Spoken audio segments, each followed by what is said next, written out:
Eh bien, bonjour chers auditeurs et spectateurs, c'est Vérité à venir. Je vous emporte avec moi pour mes vacances dans les Landes.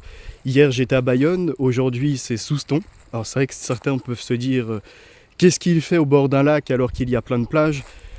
Ça change un peu le paysage, ça fait du bien d'être dans ces petites forêts qui changent aussi des pins, même si l'odeur lorsqu'il pleut un peu là dans ces forêts de pins, c'est très agréable. Je vais après aller à Vieux-Boucau-les-Bains, ça va aussi se rendre à Messanges, Mimizan et tout le reste. Et si je communique avec vous, c'est bien parce qu'il y a de l'intérêt. C'est-à-dire que pour ces vacances, il y a une ouverture à l'extérieur. Toujours de nouvelles rencontres de toute façon, et on peut aussi avoir le temps de philosopher un peu, méditer sur la vie. Eh bien, dans mes bagages, j'ai pris un livre qui s'appelle La rencontre, une philosophie. Ça porte son nom et il y a plusieurs rencontres qui peuvent avoir lieu, celle avec les amis, ça peut aussi être une rencontre professionnelle ou encore des rencontres amoureuses. Il y a plein de types, en tout cas, d'échanges humains, de rapports au monde. Et pour ça, la première nécessité, c'est s'ouvrir au monde, donc à l'extérieur. C'est s'enrichir. Ne plus rester que sur son centre, avoir pour centre du monde son nombril. Vous sortez de cette dimension et vous vous ouvrez à quelque chose de plus grand. Et l'écrivain de ce livre, c'est Charles Pépin. Et ce qui est bien avec lui, c'est qu'il nous avait aussi sorti un livre sur, je crois que c'est l'échec, quelque chose comme ça, qui fait du bien, puisque dans la vie, nous ne sommes pas amenés à toujours réussir, vaincre, conquérir. Bien au contraire, nous sommes la plupart du temps amenés à l'échec, à échouer, et à force de répétition en comprenant ce qui ne va pas pour s'améliorer, eh bien par tâtonnement et par des rencontres humaines, auprès de professionnels qui vont nous former, auprès de personnes humaines qui vont nous ramener les pieds à terre pour avoir cette humilité et également apprécier et aider le prochain, eh bien il y a comme ça cette réussite dans l'échec. Donc je ne sais plus comment il avait nommé son livre, et il y en avait un autre, celui qui m'avait marqué en complément de celui que j'ai actuellement, c'est la confiance en soi. La confiance en soi s'obtient si tu élargis tes zones de confort. C'est-à-dire si tu arrives à sortir de ce dans quoi tu es bien, ou tu es sûr d'avoir les bonnes capacités, c'est-à-dire que les gens ne peuvent pas te faire de reproches. Ce que tu vas produire, c'est carré. Tu connais les moindres ressorts. Il n'y a quelque part aucun secret pour toi. Donc ça, malheureusement, ça nous conduit à se tasser. Et puis à penser qu'on est meilleur que les autres, ce qui n'est pas du tout le cas. Pour revenir à cette philosophie de la rencontre, ça s'effectue aussi et principalement, je pense, lors de déplacements. Quand vous avez accès à de nouvelles personnes, vous pouvez d'un coup augmenter votre réseau de contacts. C'est aussi, et c'est là où ça m'intéresse, adopter un autre point de vue. Changer sa stratégie, ne plus rester focus. J'appelle pas à complètement abandonner son profil, ses émotions, ses sentiments, à les laisser de côté pour adopter tout ce que l'autre va nous dire. Non, il ne s'agit pas d'être dicté, voyez-vous, maître-élève, c'est pas un rapport comme ça. Et dans le livre de Charles Pépin, il nous ramène à cette question de ne pas se connaître en fait. Puisque si tu n'as jamais été vers l'autre et tu te fiches quelque part de ce qui peut être apporté ou tu as tes préjugés, eh bien tu seras réduit. Et viendra un jour où tu comprendras ça et tu auras peut-être 10 ans de retard ou plus. Alors, il dit aussi, dans cette rencontre par exemple amoureuse, que ça te permet de toujours avoir toi ta personnalité. Exemple, tu regardes un film, il y a des scènes d'action qui vont absolument te fasciner, et la personne avec qui tu es, ça sera plutôt les voitures, ou vous voyez, ça sera en fait une autre activité, une autre prise de ce film qui sera analysée et perçue, mais tu le sauras. Parce qu'au fond de toi, tu auras d'un coup deux visions du même film, deux visions de la réalité. Et bien dans l'esprit collectif et au travail, c'est ce que tu rencontres en fait. C'est-à-dire que directement, tu vas t'assimiler avec tes collègues et tu vas voir comment fonctionne à peu près de cette façon-là, ce qui va te permettre de t'organiser pour le travail. de savoir à qui poser les questions et en éviter d'autres. Ou encore prendre sa part de responsabilité. Donc tout ça, c'est de l'esprit, de l'ouverture à l'extérieur. Je reviendrai sur une présentation plus complète de cet ouvrage, mais je tenais quand même à vous faire une petite vidéo, un petit échange. Je vais essayer de voir pour en direct avec Modé, puisque c'est aussi ce dont on va parler par la suite. C'est-à-dire, lui il appelle ça le mindset. Alors je sais pas, moi je connaissais le sunset, coucher du soleil. Alors c'est quoi? Est-ce qu'on couche sur papier une partie de son cerveau ou bien... Je n'ai pas vraiment l'idée même, je vous avoue que j'ai pas fait des recherches sur ça. Mais c'est un état d'esprit, de ce que j'ai compris l'autre jour quand on a échangé un peu. Alors attendez, hop, que je regarde, c'est bon. Donc ouais, c'est un état d'esprit et pour ça, c'est aussi obtenir de la régularité.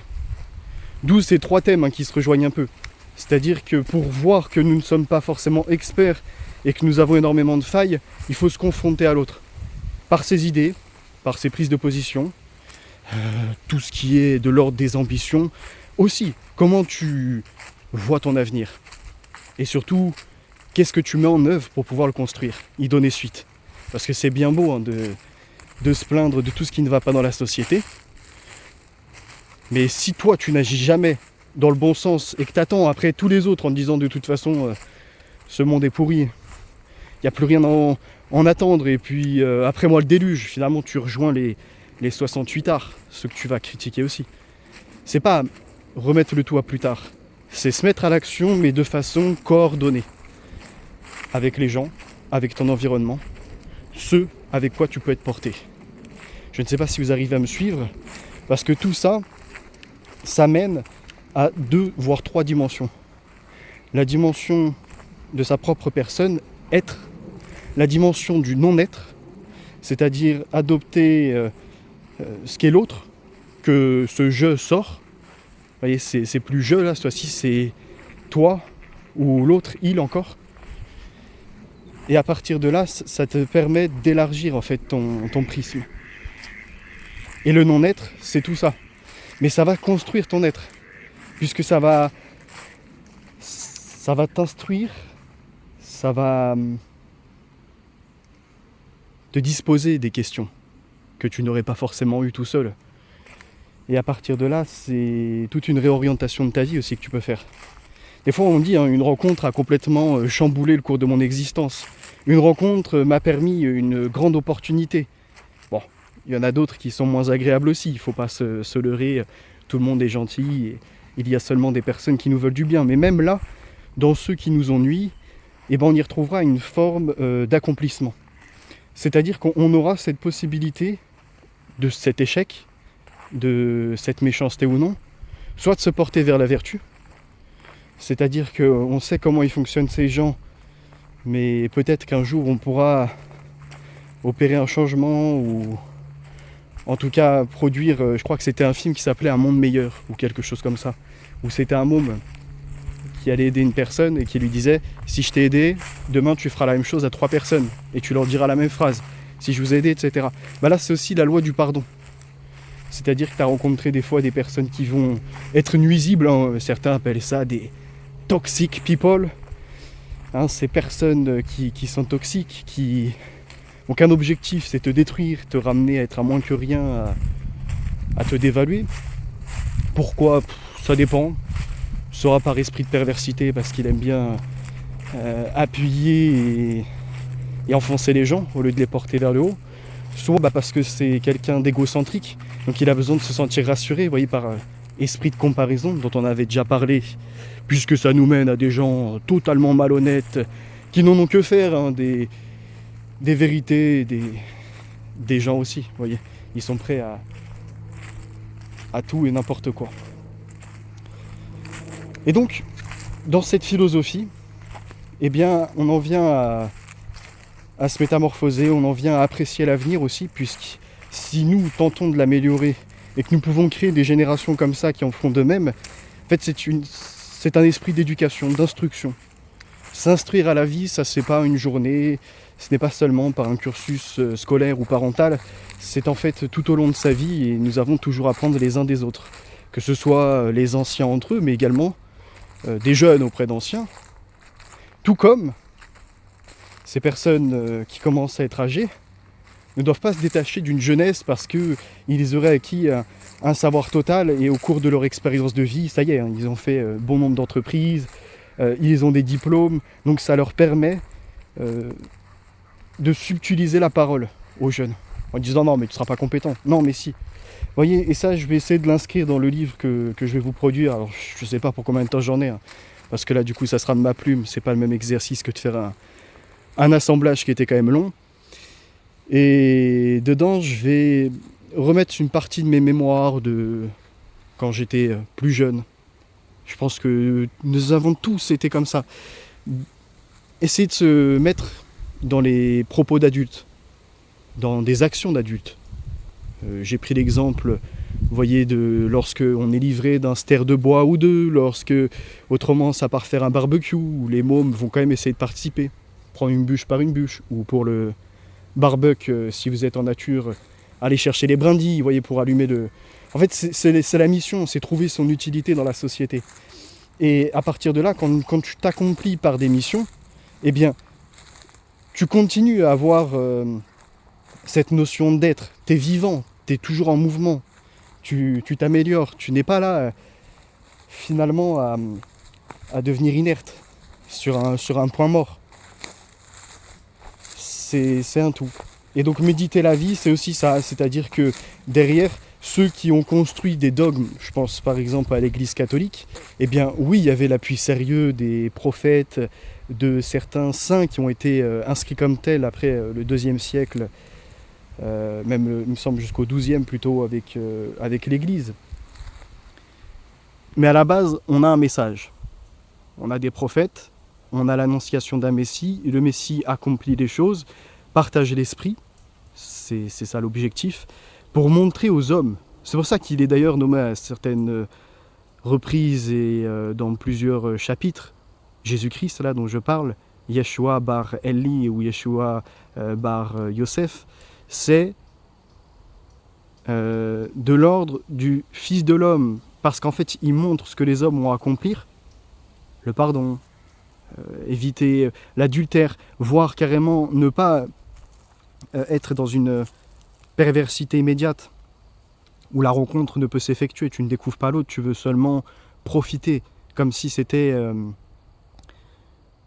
une sorte de fin en soi.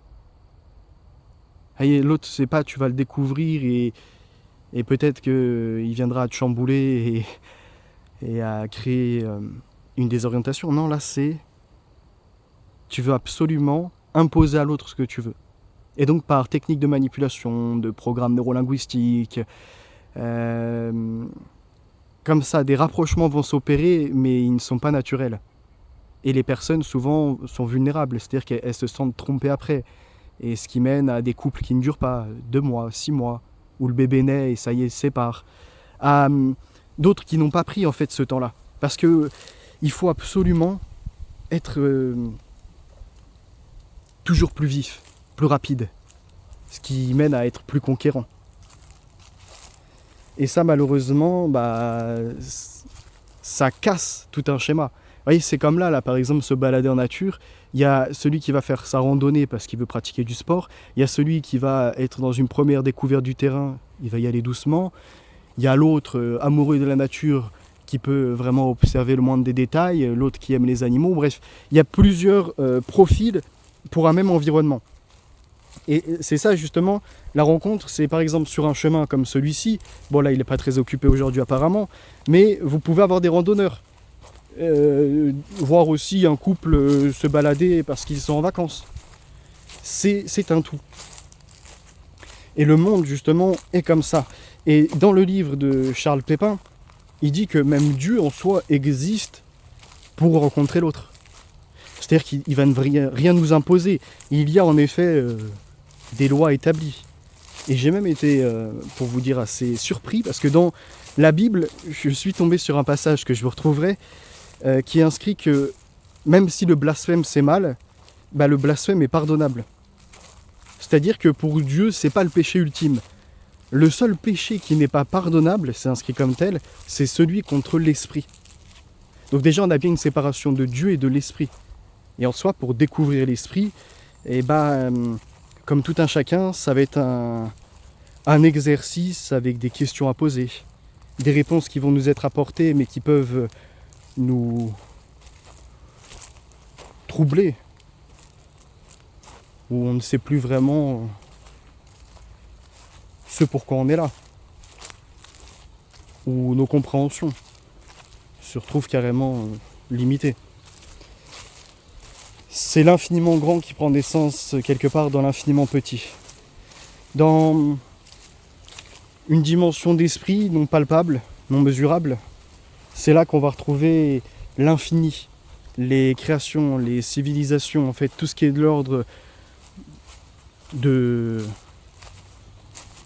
ces êtres humains avec l'établissement, les besoins, les réponses qui sont apportées. Et Dieu, c'est ça. Dieu, il est là pour nous nourrir, mais en même temps, il se nourrit de nous. Et comme il est omniscient, omnipotent, et qu'il a laissé la liberté à chacun, eh bien, il arrive ce phénomène, certains diraient l'effet papillon. C'est-à-dire, si on revient dans le passé et qu'on modifie une toute petite chose du microcosme, une toute petite chose, eh bien, le cours des événements va radicalement s'orienter différemment. On pourrait carrément effacer l'humanité même. Certains pensaient à imaginer que Satan voudrait une machine à voyager dans le temps pour remonter jusqu'à Adam et l'effacer. Comme ça, il n'y aurait pas d'humanité, donc il n'y aurait pas de péché pour sa part. Il y en a d'autres qui ont vu comme ça, toujours à vouloir faire un passage dans les années qui, ça y est, ne sont plus accessibles. Eh bien, il en est de même pour notre mode de vie actuel. C'est-à-dire que là, la moindre de nos actions va avoir des répercussions qui peuvent carrément changer le cours de l'histoire. Regardez, par exemple, les cercles d'influence de certains dictateurs ou autres. Comment ils en sont arrivés à de telles radicalités ? Il faut se poser la question. Leur environnement les a inspirés. D'accord. Mais comment ? Parce que les uns et les autres ont créé des concepts, des organisations pour parler d'esprit de lumière.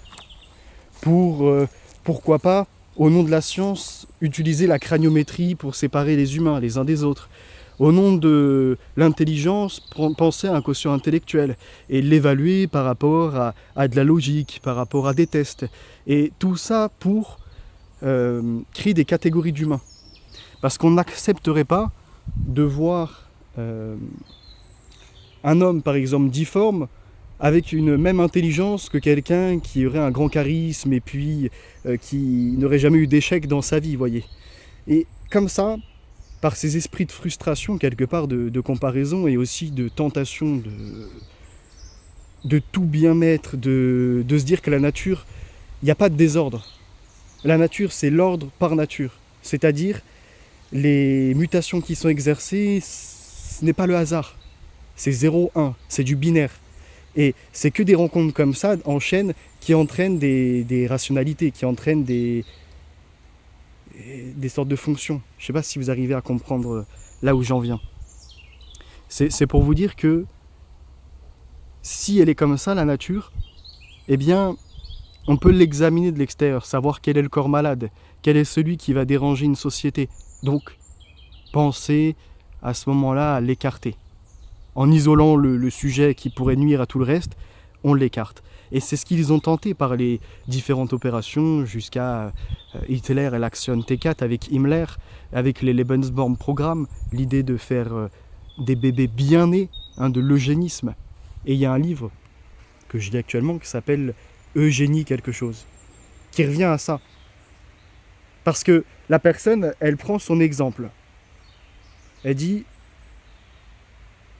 elle a un accident, donc il y a quelqu'un dans sa famille qui a besoin de médicaments, elle prend la route tard le soir, et je crois que je sais plus, c'est un écureuil ou quelque chose comme ça qui passe, elle a tenté de l'esquiver et au final elle fait un accident. Quelle était la probabilité pour que dans sa famille, son père ait besoin de médicaments, qu'elle soit présente à cette heure-ci, qu'elle prenne sa voiture, qu'elle démarre directement, qu'elle puisse prendre la route, et qu'à ce même instant, à un moment défini, elle décide non pas d'écraser, mais de l'esquiver. Et que ça l'amène à conduire un accident, et après, je sais plus, à la perte de son père, ou quelque chose, ou même juste elle s'interroge sur ses mouvements, sur l'action. Elle dit, pareil, l'écureuil qui passait. Pourquoi ? Est-ce qu'il allait rejoindre sa famille ? Est-ce qu'il avait peut-être terminé de manger ce qu'il avait mis de côté en réserve ? Et tellement de probabilités s'enchaînent, de questions pour revenir. Et bien pour moi, dans Charles Pépin, une rencontre, c'est exactement ça. Et d'ailleurs, on le retrouve avec